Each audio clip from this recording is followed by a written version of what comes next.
अस्सलाम वालेकुम, मैं हूं हसन खान और आप देख रहे हैं ब्रिटिश लॉरी। 5 दिसंबर 2023 को यूके की गवर्नमेंट ने एक छोटा सा धमाका किया था और उन्होंने कहा था कि हम इमिग्रेशन रूल्स चेंज कर रहे हैं और आने वाली स्प्रिंग यानी कि स्प्रिंग 2024 से अगर आप अपने स्पाउस को यूके के बाहर से इधर बुलाना चाहते हैं तो आपकी मिनिमम सैलरी होनी चाहिए 38,700। ये एक बहुत बुरी खबर थी उन लोगों के लिए जो कि यूके के बाहर शादी करना चाहते हैं, यानी कि इंडिया, पाकिस्तान, बांग्लादेश, श्रीलंका, अफगानिस्तान, और बहुत से लोग ऐसे हैं जो कि अमेरिका से भी शादी करके अपने स्पाउस को इधर लेकर आते हैं। तो उन लोगों के लिए ये एक बहुत बुरी खबर थी, लेकिन एक छोटी सी उम्मीद की किरण नजर आई है। और अगर आप सुनना चाहते हैं तो आप जो है ये वीडियो पूरी एंड तक देखें। Stay tuned.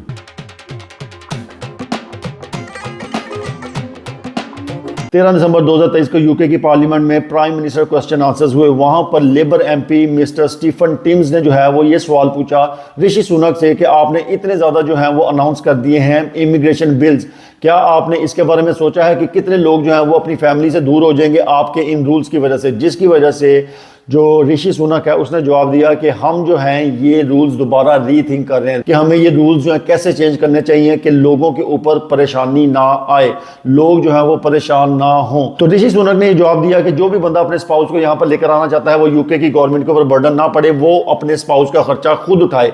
इसलिए जो हम सैलरी थ्रेशोल्ड है ये बढ़ाकर 38,700 लेकर जा रहे हैं और तकरीबन 11 साल के बाद हम ये जो थ्रेशोल्ड है ये चेंज कर रहे हैं। लास्ट टाइम 2012 में ये चेंज हुआ था, लेकिन जब उनसे पूछा गया कि जो लोग ऑलरेडी इधर आ चुके हैं उनके बारे में आपका क्या ख्याल है, तो ऋषि सुनक ने ये खुशखबरी सुनाई है कि हम सोच रहे हैं कि एक ट्रांजिशनल पीरियड जो है वो दिया जाए। उस ट्रांजिशनल पीरियड का मतलब ये है कि जो लोग इधर ऑलरेडी आ चुके हैं यानी कि स्पाउस वीज़ा पर, उनके ऊपर पुराने रूल्स अप्लाई हों। यानी कि अगर आपकी बीवी या खामन जो है ऑलरेडी इधर 18,600 वाले रूल के तहत आ चुके हैं तो जब वो एक्सटेंशन लेने जाएंगे, जब वो ILR अप्लाई करने जाएंगे तो उनके ऊपर पुराने रूल्स अप्लाई होंगे। ये अभी सिर्फ सोच रहे हैं, ये रीथिंकिंग कर रहे हैं कि हमें ऐसा करने चाहिए, क्योंकि पास में हमेशा ऐसे ही होता था कि जिस रूल के तहत आप इधर आए हैं एंड तक यानी कि ILR तक आपके ऊपर वही रूल्स अप्लाई होंगे। अगर रूल्स बाद में चेंज हो जाते हैं यानी कि आपके इधर आने के बाद रूल्स चेंज हो जाते हैं तो आपके ऊपर वो रूल्स अप्लाई नहीं होंगे, हमेशा पुराने रूल्स अप्लाई होते थे। लेकिन इस दफ़ा 5 दिसंबर को जो गवर्नमेंट ने अनाउंसमेंट की थी उसके मुताबिक ये कहते थे कि जो नए लोग हैं उनके ऊपर भी अप्लाई होंगे और जो ऑलरेडी इधर आ चुके हैं यानी कि जिन्होंने एक्सटेंशन करवाने जाना है या ILR के लिए जाना है उनके ऊपर भी नए रूल्स अप्लाई होंगे। तो जिसकी वजह से बहुत ज़्यादा प्रेशर आया गवर्नमेंट के ऊपर कि भाई ऐसे तो होता ही नहीं है, आपने कैसे किया, रेट्रोस्पेक्टिव आप अप्लाई नहीं कर सकते। रेट्रोस्पेक्टिव का मतलब है कि जो नया रूल आपने अप्लाई किया है वो पुराने लोगों के ऊपर भी अप्लाई हो, लेकिन ऐसा नहीं होता। यूके की जो हिस्ट्री है उसमें ऐसा कभी नहीं हुआ। तो अब जो है इनको टेंशन हो गई है, यानी कि डर गए ने, डर गए इनके ऊपर इतना प्रेशर आया है कि ऐसे डर गए हैं कि जो लोग हैं ना इनके वोटर, उनको भी टेंशन हो गई है कि भाई हमने तो अपने स्पाउस को बुलाना था, अब बताओ अब हम क्या करें। उनका भी प्रेशर इनके ऊपर आया है। और इनका एक MP है, उसने कहा है कि मेरी कॉन्स्टिट्यूएंसी में यानी कि जिस इलाके से, जिस हल्के से वो इलेक्शन लड़ता है वहां पर कुछ लोग हैं, उन्होंने इसको खत लिखा है, लेटर लिखा है कि भाई हमें ये प्रॉब्लम है और आप कह रहे हो कि हम ये नया रूल लेकर आ रहे हैं, तो हम किधर जाएंगे, हम तो आपके वोटर हैं, हम आपको वोट नहीं देंगे।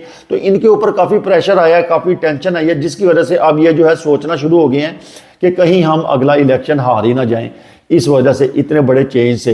तो अब जो है ये सोच रहे हैं दोबारा कि ये एक ट्रांजिशनल पीरियड देंगे उन लोगों को जो कि ऑलरेडी इधर आ चुके हैं, यानी कि जो स्पाउस इधर आ चुके हैं उनके ऊपर पुराना रूल 18,600 वाला अप्लाई होगा। मैंने पहले भी अपनी वीडियो में कहा था कि अभी तो यही कह रहे हैं लेकिन इनके ऊपर प्रेशर आएगा, इनको टेंशन होगी, और वही हुआ, इनके ऊपर प्रेशर आया, अब ये दोबारा सोचना शुरू हो गए हैं। लेकिन बुरी न्यूज़ ये है कि जो नए आने वाले लोग हैं उनके ऊपर 38,700 वाला रूल ही अप्लाई होगा। यानी कि एक ऐसा बंदा जिसकी वाइफ ऑलरेडी इधर नहीं आ चुकी या ऐसी औरत जिसका खामद इधर ऑलरेडी नहीं आ चुका, उनको जब स्प्रिंग के बाद वीज़ा अप्लाई करना पड़ेगा तो वो 38,700 वाला रूल ही अप्लाई होगा। पुराना रूल जो है उनके ऊपर अप्लाई नहीं होगा। पुराना रूल सिर्फ उनके ऊपर अप्लाई होगा जो कि ऑलरेडी इधर आ चुके हैं। तो अगर आपको ये न्यूज़ अच्छी लगी है तो आप जो है इस वीडियो को लाइक करें, और अगर आपको बुरी लगी है तो आप कमेंट करें, कुछ तो करें यार। ये वीडियो जो है इसको ऊपर जाना चाहिए, ज़रा समझ रहे हैं ना, ज़रा माहौल बनना चाहिए। तो एक छोटी सी न्यूज़ थी, मैंने कहा आपके साथ शेयर कर दूँ। आप अपना भी ख्याल रखें, अपने बहन भाइयों का भी, अपने माँ बाप का भी और इस चैनल का भी। अल्लाह हाफिज़।